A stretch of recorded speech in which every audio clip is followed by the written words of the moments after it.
Buena pregunta. Y empezamos mal, ¿no? Lo primero que pienso, lo primero que he pensado cuando estabas haciendo la pregunta es, si hago tantas cosas tan distintas, mal asunto. O sea, debe ser que no sé mucho de cada una de ellas. O sea, no sé si es buena cosa, ¿no?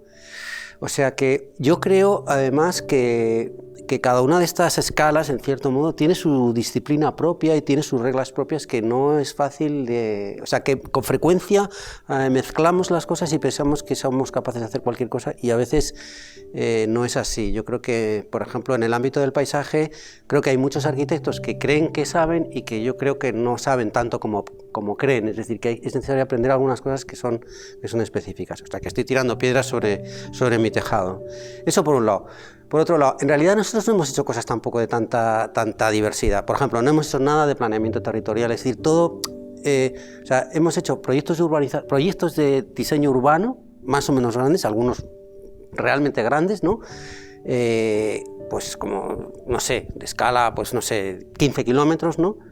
Pero siendo, por supuesto, de la mano de gente que sabe de lo que nosotros no sabemos, que es bastante, y siempre desde la óptica del arquitecto y sabiendo que eso tiene unas limitaciones. Es decir, que yo creo que la mayor parte de las cosas, y me parece que los arquitectos debemos de tender a pensar que se hace así, que la labor que hacemos es una labor colectiva en la que hay muchos actores entre los cuales están, por supuesto, los ciudadanos y que hay muchos ingenieros, consultores que saben muchas cosas que son muy necesarios. Bueno, primero, nosotros no hemos hecho ningún proyecto fuera de España sin ir de la mano de otro. Es decir, pues en Hong Kong estábamos trabajando con Angela Pang, que es una arquitecta estupenda de Hong Kong. Bueno, o sea, eso es fundamental, porque si no, pues yo creo que es, vamos, desde mi punto de vista te conviertes en un marciano, llegas a un lugar en el que no lo entiendes, no sabes ni cómo empezar. Eso por un lado.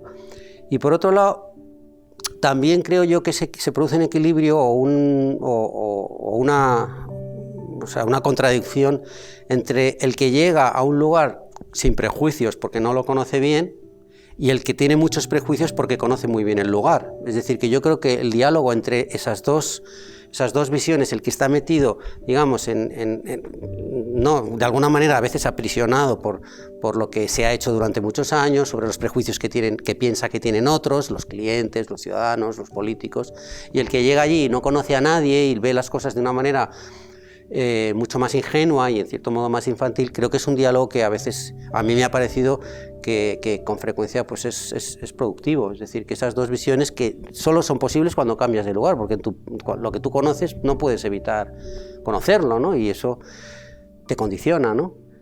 Entonces eso hace que los proyectos pues tengan a veces algo de visión, ¿no? Más como a largo plazo o más ambiciosa, y también estén colocados con los pies en el suelo.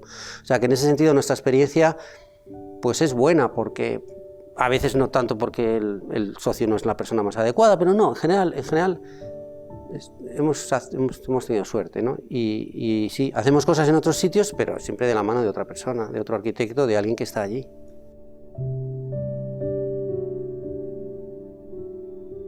Bueno, lo primero es que hablar de la ciudad como algo que uno pueda así como definir fácilmente, creo que es difícil porque las ciudades son pues Santa Cruz de Tenerife, que está donde está, que tiene 200.000 habitantes, que se han hecho no sé cuántos planes en la ciudad, que se está al lado del mar, pero también es una ciudad, no sé, pues, México o la conurbación de Tokio o Albacete. O sea, quiere decir que creo que las ciudades son muy heterogéneas. Hay ciudades es como el campeonato del mundo de fútbol, ¿no?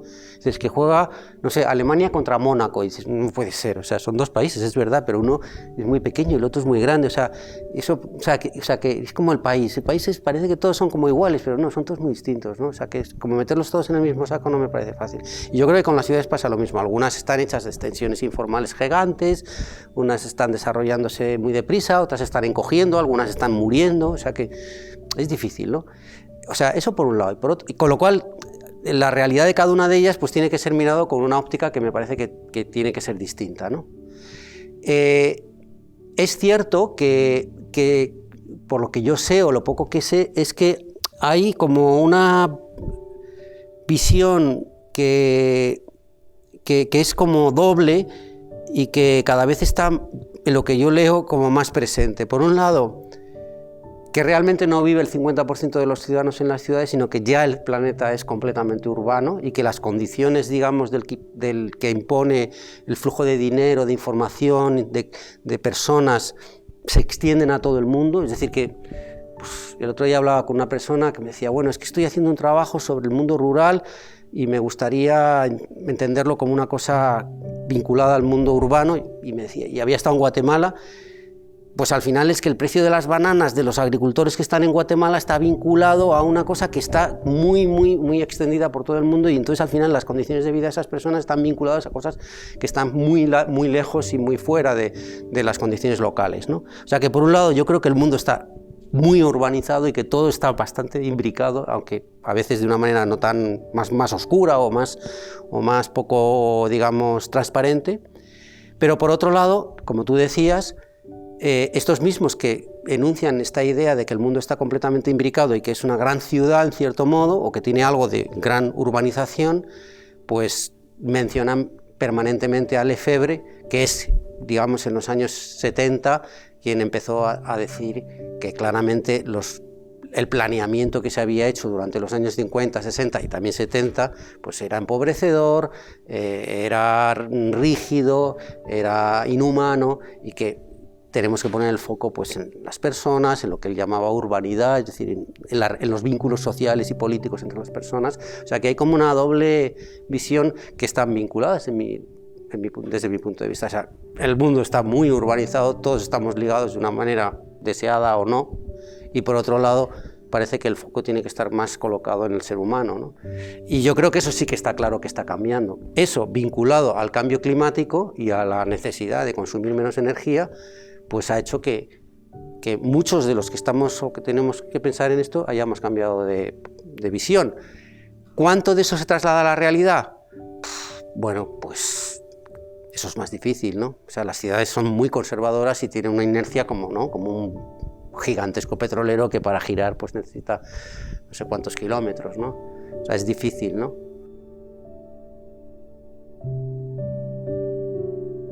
No precisamente en España. O sea, por supuesto la ley es como es decir, el planeamiento tiene que pasar por sus,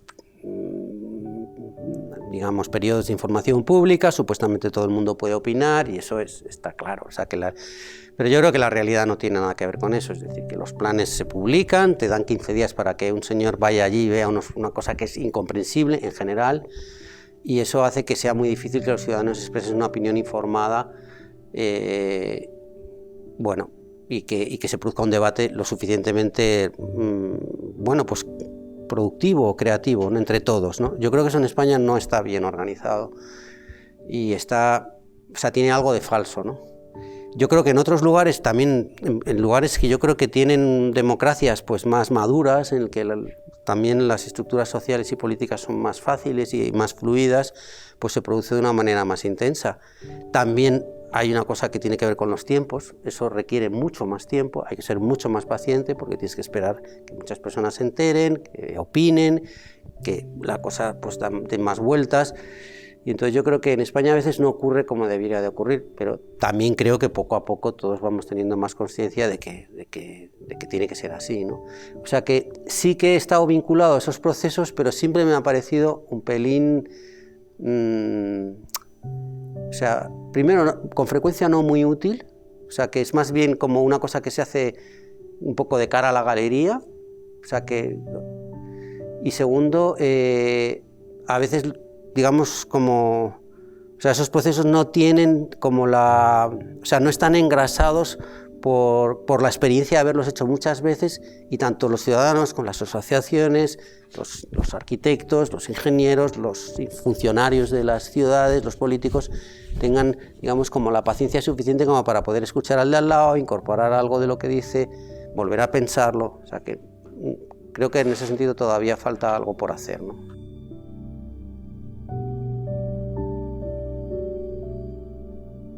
Es evidente que las ciudades van a... Todo el mundo lo dice, no sé de qué modo va a ocurrir y cuándo, ¿no? Pero es evidente que en el momento en el que los coches vayan liberando espacio en las ciudades conforme vayan compartiéndose, haciéndose más pequeños, haciéndose más eficaces en sus transportes o lo que sea, pues eso va a liberar superficie, espacio que ocupan los coches, que es enorme, como todo el mundo sabe, ¿no? Y eso va a permitir que trozos de ciudad puedan tener, digamos, sean más porosos, puedan tener vegetación. O sea que estamos también en un punto en el que en unos años, no sé muy bien cuántos, a lo mejor son 20 o son 15 o son 25, pues el aspecto de las ciudades va a cambiar mucho porque supuestamente van a desaparecer los coches. Y creo que eso va a hacer que las ciudades, bueno, pues tengan una oportunidad. Eso por un lado. Y por otro lado está claro que las exigencias de los ciudadanos, por un lado, y por otro lado las exigencias que veremos a ver de qué manera somos capaces de cumplir, que todavía no lo sabemos, ¿no?, que tienen que ver con las emisiones de CO2, pues hacen imprescindible vincular las ciudades a sus territorios, vincular las ciudades a sus ecologías y a sus climas, y todo eso está hablando de que la ecología, digamos, en el sentido más amplio de la palabra, de los lugares en los que están ocupando las ciudades, pues estén más vinculados. Pero yo creo que lo que no está muy claro es cómo va a ocurrir todo eso, ¿no? O sea, es verdad que hay proyectos pequeños en los que eso se va viendo, pero de una manera general, ¿no?, pues no sé muy bien cómo, ¿no? Es decir, lo necesitamos, es evidente, ¿no? O sea, está claro. O sea, eso está en nuestra agenda, en la agenda de todos y en la cabeza de todos, sin ninguna duda. ¿Cómo hacerlo? Pues no sé si lo sabemos, o no sé si lo sabemos de una manera lo suficientemente concreta como para empezar, digamos, a aplicarlo. Sabemos la teoría general, eso sí. Pero luego, claro, está el mercado, está el dinero, están los intereses contrapuestos de los ciudadanos, que unos quieren una cosa y aquellos quieren la otra. Bueno, las ciudades son sitios complejos, ¿no?